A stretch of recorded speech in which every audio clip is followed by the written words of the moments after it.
Hiya, so we're back on Grafham. It's mid to late September. We've had the first cold snap of the year. The wind's up, so we've got far from ideal conditions, but then again at the back end, you know, conditions never are perfect. You're always fighting with the wind, the sun or a frost. We're going to target fry feeders today, so we're going to pick a couple of methods and we'll use those methods depend on which side of the reservoir we are and the conditions. So obviously this side, the wind's pushing in, the water's stirred up, it's not going to be clear. We're going to use predominantly big flies, fry patterns, cover the water and see if we can pick a fish or two up. When we go to the far side where it's calmer, we can fish floating fry, suspender patterns over the weed beds. It'll be a lot more visual. It's a more relaxed style of fishing. It's probably more enjoyable, but nevertheless it's effective.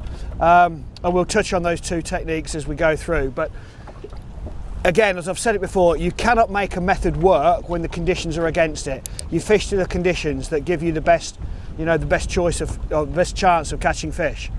So first thing, we've got a brand new net, nice long handle in case the fish gets weeded, a big head in case we pick, you know, a quality fish up, and we've got stiff rods today. So we're on 8 weights. They've got a bit of backbone, or they've got plenty of backbone really. Again, you need that when you're casting large flies that are heavy and not really very aerodynamic. So I'm afraid it's out with a finesse, and then with a sort of strong, dependable tackle. 10-pound leaders, big flies, big hooks. You know, you want strong hooks so you can muscle the fish out of the weed if you need to. The last thing you want is light wire hooks that can open up under pressure. So that's sort of the plan for today. At the back end is, you know, it's notorious for fry feeders. We've had the first cold snap of the year. It's like a little switch within nature. The fish know that feeding time is now limited. They've got to start packing weight on for the winter months when there's less food about. So they become more aggressive. They come out of the deeper water, especially the browns. They'll hunt along the weed beds. They'll be looking to target those fry, especially the fry that are around the weed beds. They'll be looking to pick off any shrimps. So they're trying to eat as much as possible. They're aggressive and they're on the move looking for food. So it gives you a lot of opportunities for better quality fish. So because we're working sort of the first 30 metres from the bank, you know, that area of water where it's probably 8 to 10 feet deep, there'll be weed beds. There's no real need for a fast sinking line.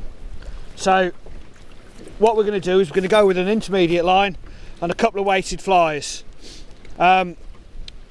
Normally I'd use a 40 plus line for distance, but today because it's windy, that line, the running line, is going to get blown about in the boat and it'll tangle. So we'll go with a standard full fast intermediate. It just makes life a little bit easier.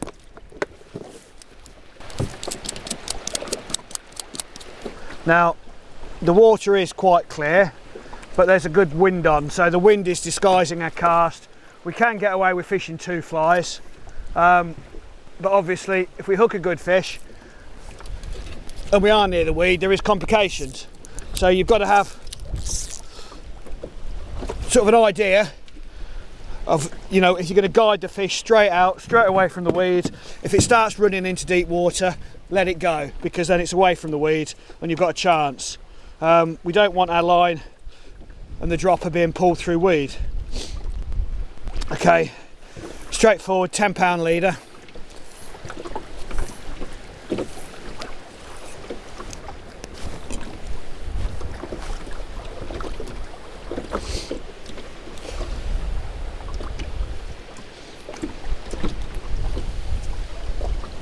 So because it's windy, I'm not going to go too far to my top dropper. 6 feet.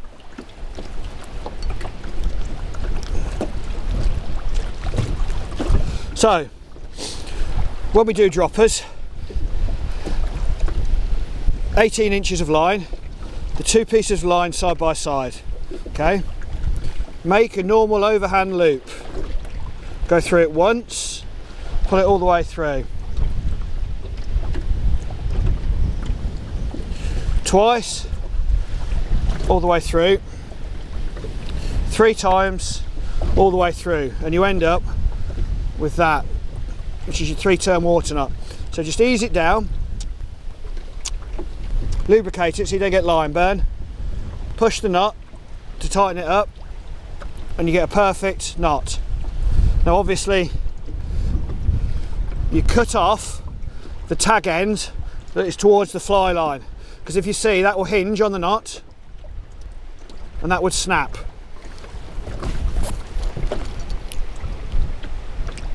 So you cut that off and that's your dropper.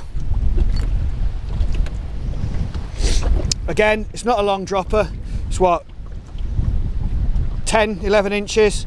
I'm not going to be changing flies. I know roughly the pattern that I want on. I'm going to go with a white snake, a small white unweighted snake, because it'll be easy to cast, and obviously because it's white I'll be able to use it as almost as an indicator on the top dropper.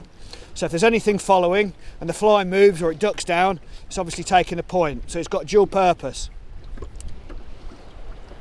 Right, and then I'm going to go 6, 9 feet to the point, and I'm going to put something dark on the point, something non-scary, something natural. So it's probably going to be either a humungus, an olive snake, or a black snake. You don't really need to make it complicated at this time of year. You've got patterns that are approximately the right size, right profile, they look like a fish, they've got a lot of movement. Just stick with them, because when you come overfeeding fish, they will take. Humunguses, minkies, snakes, suspender fry, floating fry, foam daddies, that's it. There isn't really anything else. Okay, right, flies.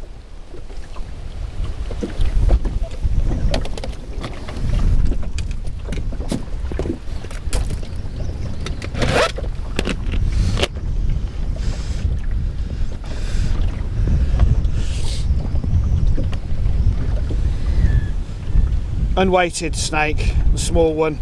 Okay.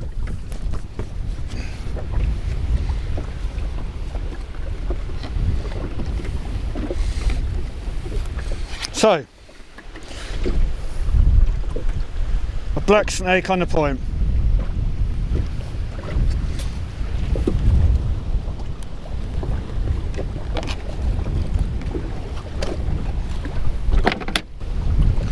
Obviously a bit of gold flash that'll catch the sun. It's basically a snake version of a humungus, isn't it? You know, without making it too complicated. Lots of movement. Be ideal. Right, happy days.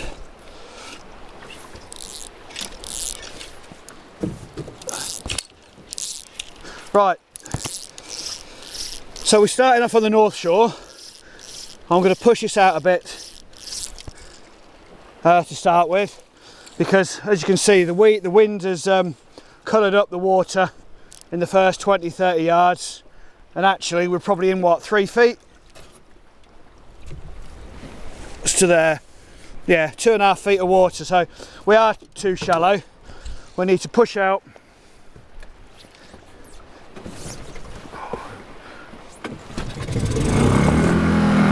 And just fish on the drop off, and we'll try and fish along the feature.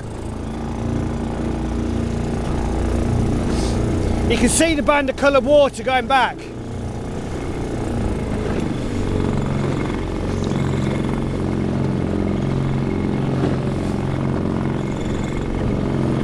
There we go.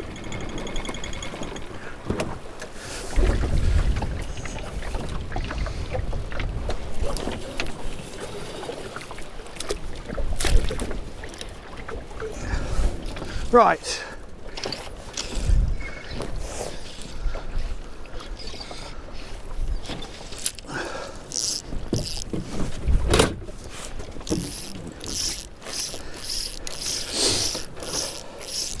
So, got 2 snakes on. I'm just going to start with a standard roly-poly. As the boat's moving quite quickly, we're going to have to retrieve quite quickly. The light's awful. I can't really see the fly under the water, so all I'm doing is going to watch the tip of my leader. If it moves, goes sideways, obviously I've got a fish on the hang, or I've got at least interest. I think we're going to have to work today because obviously it's quite bright. It's been cold. It's the first cold, night we've had, so it's a big change. It's gone from sort of 22 degrees down to 10. And fish don't like that sudden change. It's probably going to knock them off the feed a bit. So I think, obviously last time it was it was perfect conditions. There was a lot of fish about. I think today is going to be the polar opposite, and I think we're going to have to work, which, it's about judging your performance on the day. And I think if we pick up 5 or 6 fish, you've got to look at it as a success, especially if a couple of those are better quality. It's not the numbers game in May and June, so your expectations should be totally different.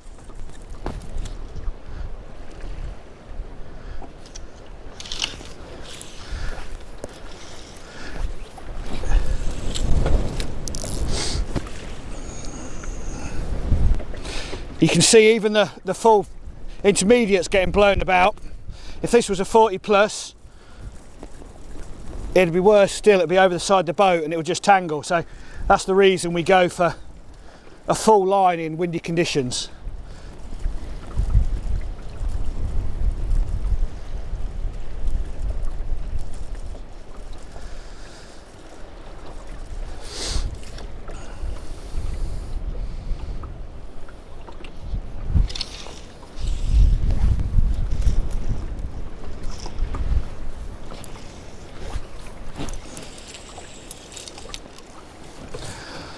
Obviously there's a line marker on the fly line at 13 feet, so when that hits the rod tip, you know that there's 13 feet of fly line plus your leader. You're coming to the end of your cast and you can get ready with the hang or the dibble to induce the take.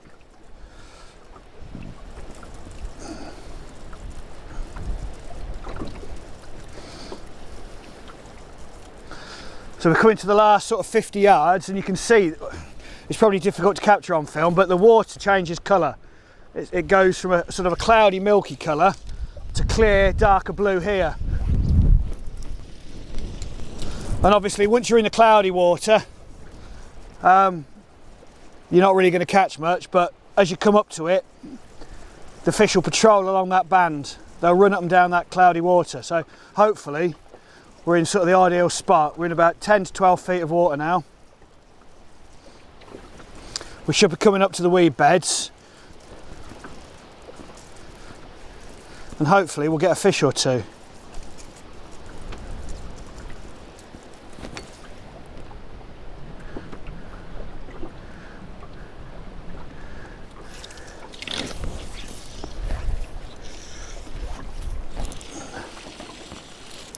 Yeah, I mean, obviously at the start of the year, there's probably a higher concentration of stockfish.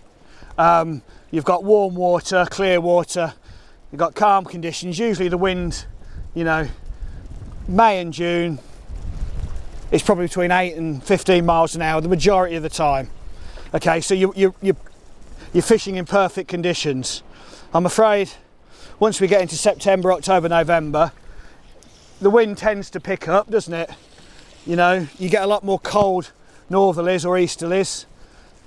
You get cold snaps at night, so it puts the fish off the feed. It spreads, the higher the wind, it spread the fish all the way along the north shore, so you're not going to get those pods that you had in May.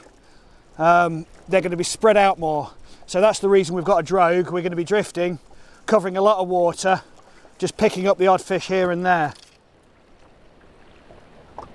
I mean, there are a few exceptions when you get a really good weed bed, or you get a feature like the harbour, like the tower.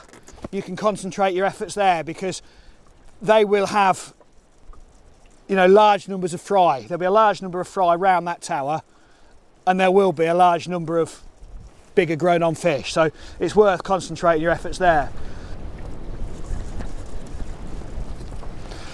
So obviously with the roly-poly, you feel a sharp tap, so you can't really strike. You could go like that, but if you do that, you tend to miss. So what you do is you just speed up and go faster into the fish, and that tends to set the hook. That's all you need to do. It doesn't matter what speed. You know, you can be roly-polying really slowly, just crawling it through like a fast figure of 8. But when you feel that tap, you just speed up into the take and it will lock them up. And the other thing that's worth saying is, obviously we're fishing large patterns. Now it doesn't matter if it's a snake, a minke, a humungus, because it's a large pattern, the fish don't always hit it where the hook is. They'll hit the tail, they'll hit the head. So you do get a lot of bumps, you will miss a lot of takes. That's not always your fault. It's just the way and the nature of the game, you know, the way the fish is hitting it, whereabouts on the fly it's hitting the fly. I'm afraid you've just got to accept them. You know, it's part of lure fishing. You have to accept that fact that you will get more takes, but ultimately you'll miss a fair number. Whereas with nymphs, your hookup ratio is probably 90%. With lures, I don't know, 70%, 65%. I think a lot depends on the day. So we're coming to the bottom of the bay and it's starting to weed up, which is not necessarily a bad thing.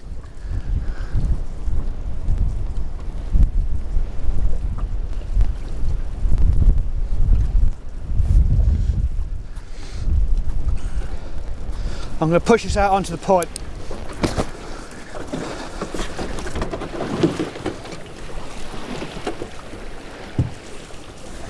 And this is the reason we couldn't fish the floater and floating fry. There's just too many, you know, large waves. You'd never keep your line straight. You'd never be in contact. You'd probably never feel the take. So I'm afraid all you can really do is fish lures at speed. I accept it's not everyone's favourite method, but given the conditions, we haven't really got any option.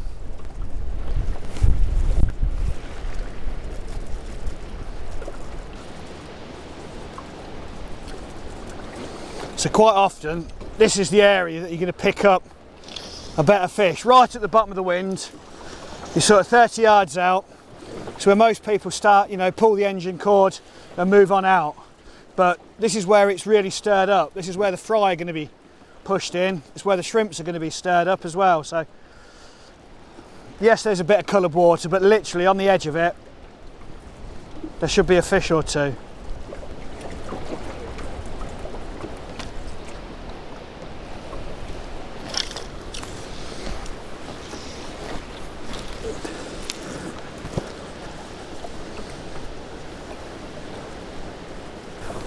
This is deep water point, and usually the fish tend to hold the last 50 metres as we hit the point. And I would expect now to pick up fish off here, off G-Boy, and perhaps off the willows. If we don't catch here, we really are going to struggle. So obviously here we're fishing an intermediate because the depth of water is, you know, 8 to 12 feet, depending on how far out we are. When we fish off the dam and the tower, we're going to put a Tyer, a Dye 5 on, just to get it down a bit, because the water there is 25 feet. Because the wind predominantly blows from, say, Savages down the North Shore, I mean, obviously they stock at Hill Farm, they stock at the lodge, the fish get pushed down this way, and they always hold off this point. And they just build up here over the course of the season. So from here to the willows at the corner of the dam is probably the best spot on the lake right now.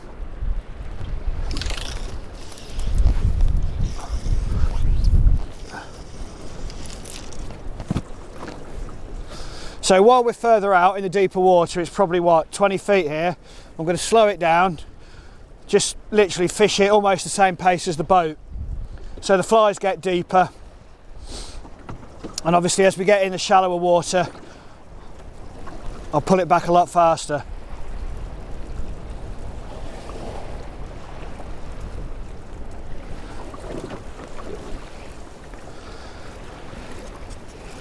And if we don't catch through here on the snakes, I'll put humunguses on and see if they want, you know, the flies just stripped. It's a different kind of action. Sometimes they don't want the roly-poly, the continuous movement, they want the ducking and diving, so we'll see. So again, you can see the difference in the water colour from the deeper water to the slightly coloured water in close. I'd say we've got from here literally to probably 10 yards off the bank where we've got the best chance.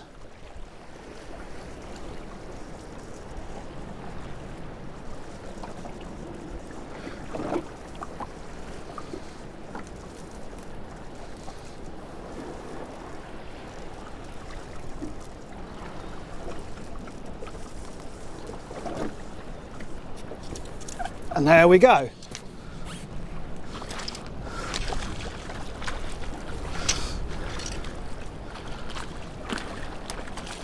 And it's not the fish we're looking for. It is a nice fish. It's well mended, but it's not huge.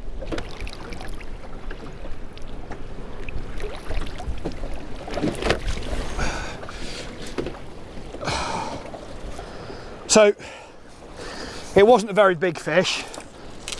Pound and 3/4, 2 pounds, but it was well mended. And it's a start, and it's pretty much where I expected it. You know, the last 40 metres before we hit the bank. We might nick another one actually through here. We'll see. But it's a start. So because we had a fish and bumped a couple, really, we should be repeating that drift. But because it's windy, because I don't want to get wet, we're just going to push out 20 yards. And there's another one just the same distance out, same fly. Black snake, I mean,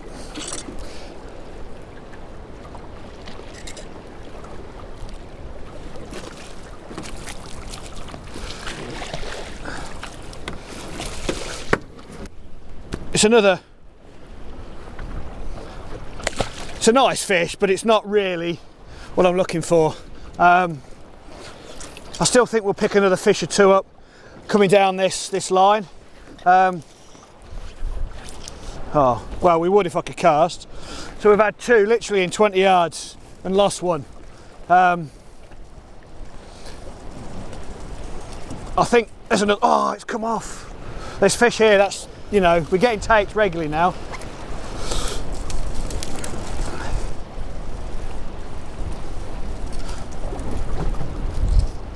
I'm going to push this out again because we're coming into the really coloured water and I want to be on the ledge.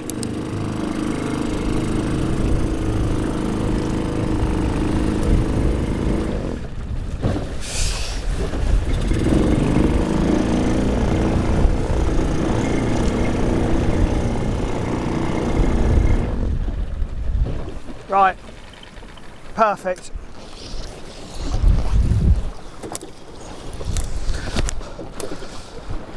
Obviously you can see the colour change probably a bit clearly now, more clearly anyway.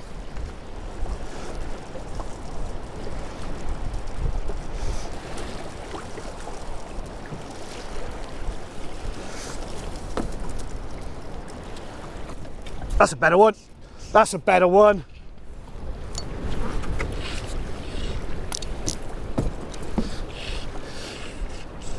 That's better. Oh yeah.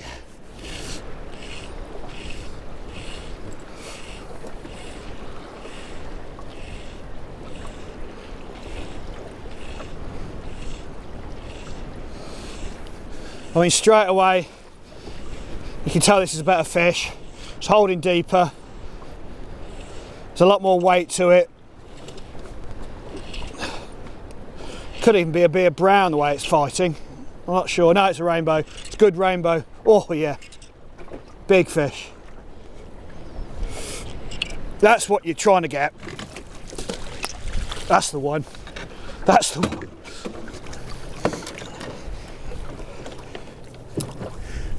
That is the sort of fish you'll catch on the snakes.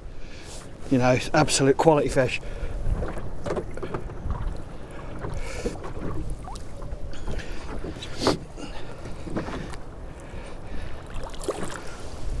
Yeah, pleased with that. That's the advantage. I know it's almost monotonous and boring. Chuck it out, slowly, roly-poly, speed it up. You're covering a lot of water for very little. Then we picked 3 fish up in the space of what, 10 minutes. 2, you know, fish about 2 pounds that were well mended, but still nice to catch given the conditions. And then you get one 4 pounds silvered up. That's what you're looking for. So yeah, I was pleased with that.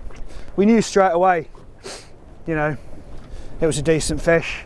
You've got Marlow jetty, it goes shallow and there's a weed bed out in front of the willows. So judging by how fat it was probably fry feeding or shrimp feeding, but even so, it couldn't resist the black snake. So we've had a change.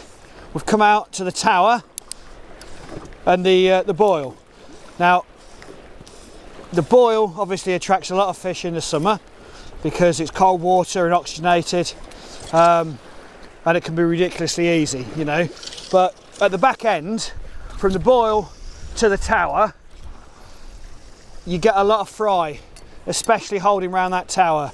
Obviously there's weed on the tower, there's a bit of safety for the fry by the tower. That in turn attracts big browns and big rainbows. So we're going to start at the boil and then drift literally onto the tower. And I expect to get fish within a 20-yard radius of the tower.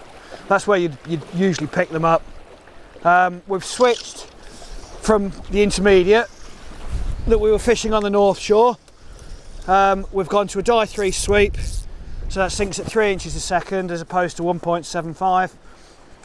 It just drops that bit deeper and it's a better searching line because the water here is a lot deeper. It's say 25 feet roughly, depending on water level. So in a lot deeper water, this just gives us a bit more variety. We can let it drop deeper, we can fish it straight back. We've just changed the flies up a bit.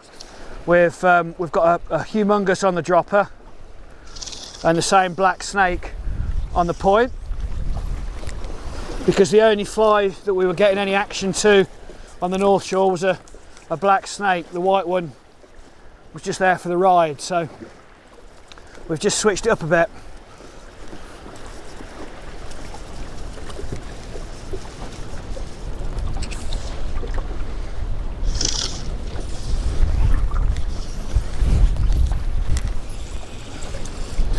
Cast right by the side of the tower.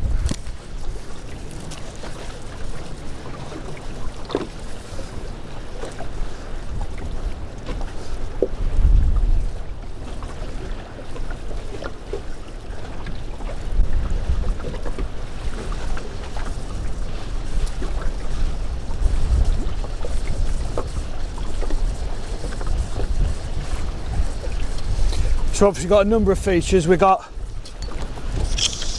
the tower, we've got the marker buoys. They've all got weed around them, they all attract fry. And they all attract big fish.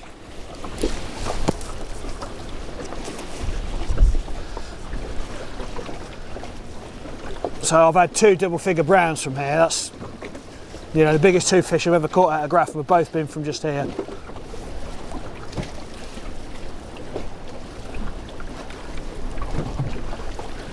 Both on a snake booby, on a die 7 if I'm being honest, but you know, we're just gonna not fish that deep today.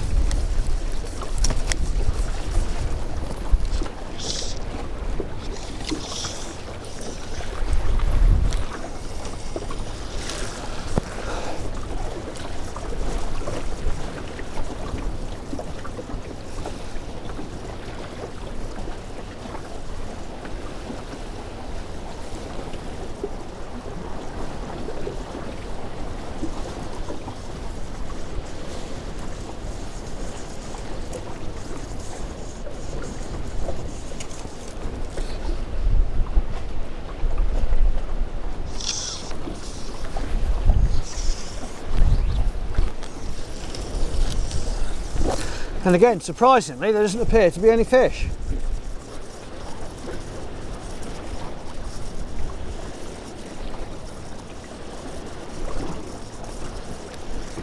Ah, there we go. Just, perhaps if I say I'm going to catch a small fish, I'll catch a big fish. But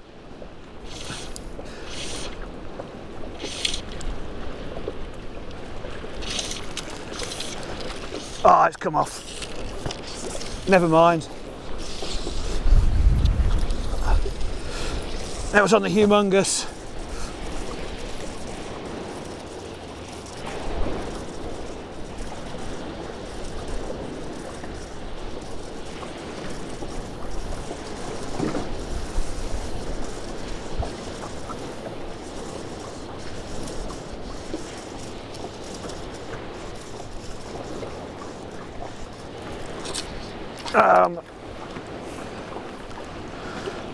That's a nice fish again, on the traditional snake pattern.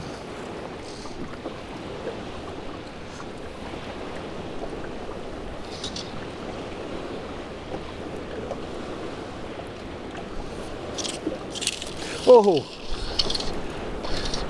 again, bad angling.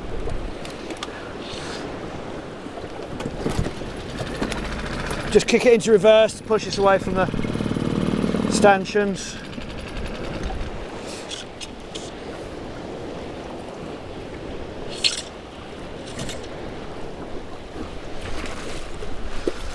It's another good fish.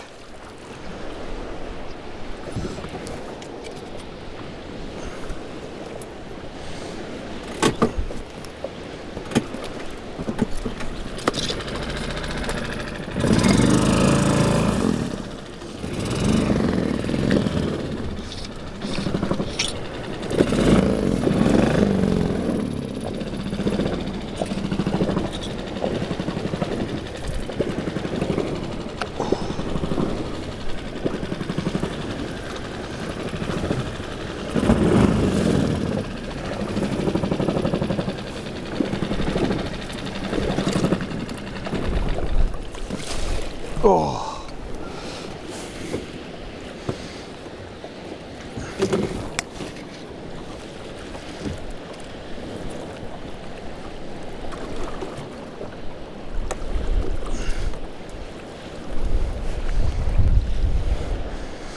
Let's see, he's got his head up.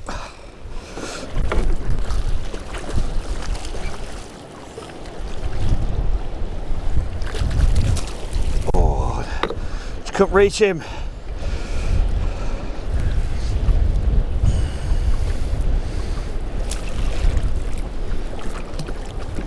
Got him.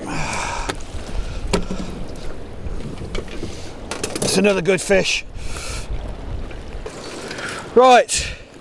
Now, I need to get this without being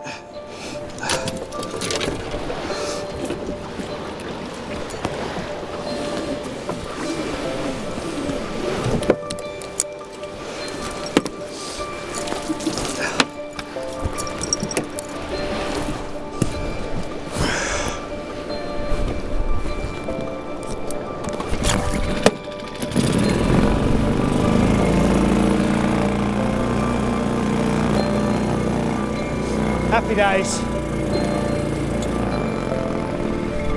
We'll go along with down, it's nice and calm.